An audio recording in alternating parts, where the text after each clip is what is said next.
Yes, good morning children. Welcome back to our science class. Okay, NSO class. Today we are going to discuss about the matter and materials.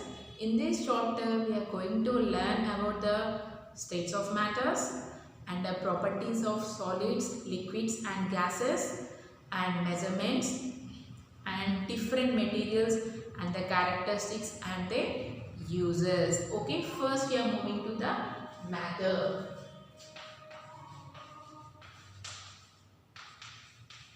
Yes, matter means that is a one thing that has a mass and that occupies a space. All living things and non-living things have a all living things and non-living thoughts made of with the matters only. Mainly the matters are found in nature as three types, that is solids, liquids and gas. These are the three types of matters we can find in nature. Okay. First we are moving to the properties of solids. Properties of solids. Solid means, for example, choppies. Yes, this is a solid. Okay, choppies is a solid. How can I say that? Because choppies have a definite shape and volume. Yes, solids have a definite shape.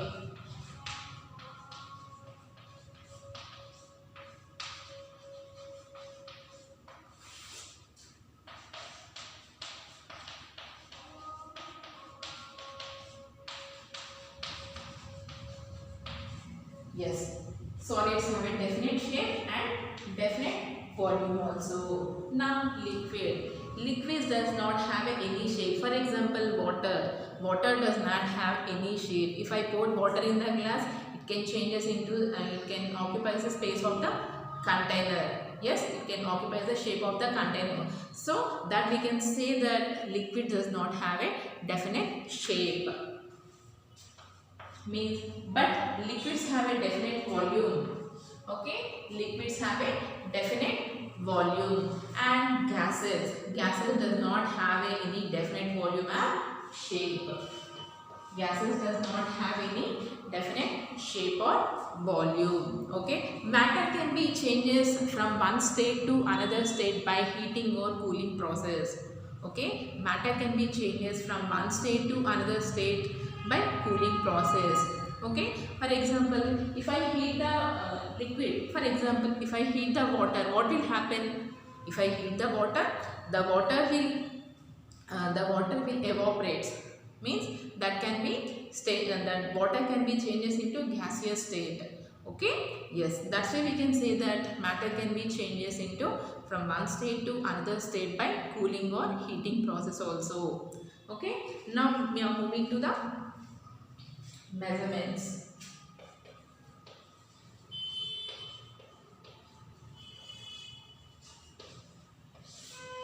In our daily life, we are to measure so many things. Yes, we have to measure so many things. Like if I want to tell the time, how can I tell? I use my clock to tell the time. Yes, I can use my clock to tell the times in seconds, hours, minutes, like that. Yes. Okay. If I want to buy a milk, how can I measure? Yes, I can measure with the liter bottle, like that. No, I can use some different containers to measure the milk. In the liquids can be measured in liters and milliliters, like that. Okay. And the mass can be measured in grams and kilograms. Mass can be measured in grams and kilograms. Okay. And the temperature can be measured in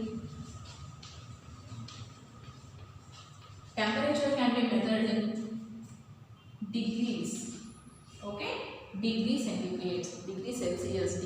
Temperature can be measured in degree Celsius, and the volume can be measured in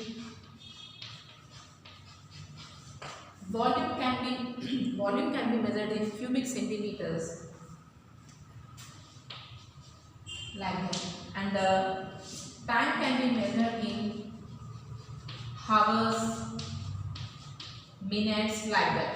Yes. Yes. Now we are moving to the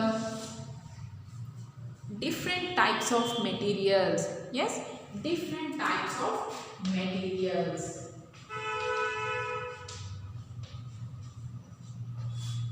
We have so many types of material we are using in our regular life. Yes. Yes. Glass, for example, glass, plastic, and wood. So many are we are using in our daily life, right? Yes. And rubber also. We are using rubber. Not only this, except we are using so many. For example, I am telling about this glass. Yes. What are the properties of glass? Properties and uses.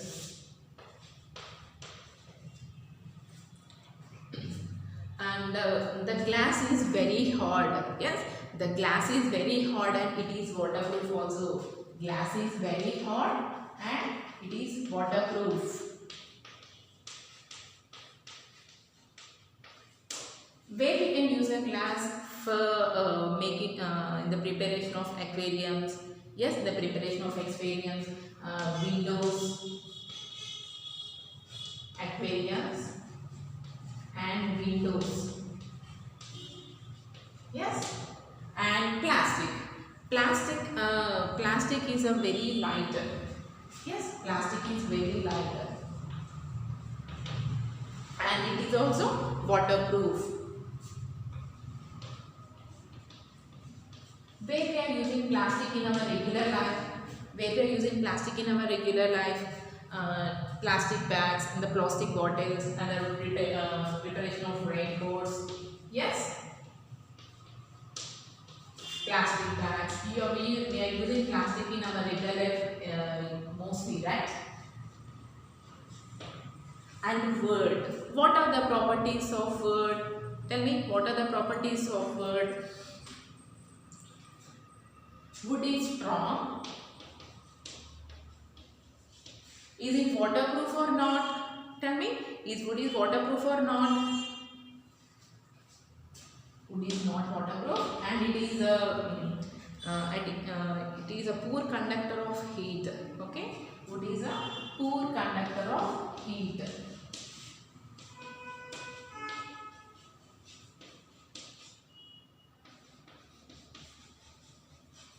What are the uses of wood in our daily life? We are using wood in so many ways, right? In our daily life, we are using wood in so many ways. For example, doors and tables for anything. Yes.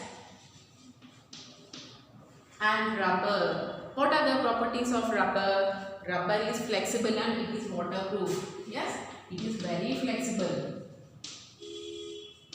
and waterproof also. How we can use a rubber in our daily life? To make it toys, to our bike ties for anything. Yeah, yes, to make toys and bike ties for anything. Yes, these are the different types of materials and properties and their uses. Okay, children. As children, here you can see the image of an inch tape and ruler. Those are the tools we are using to measure the length. Length determines the distance between 2 points. We can use so many things, that is measuring tapes, meter rods and scales are used to measure the length.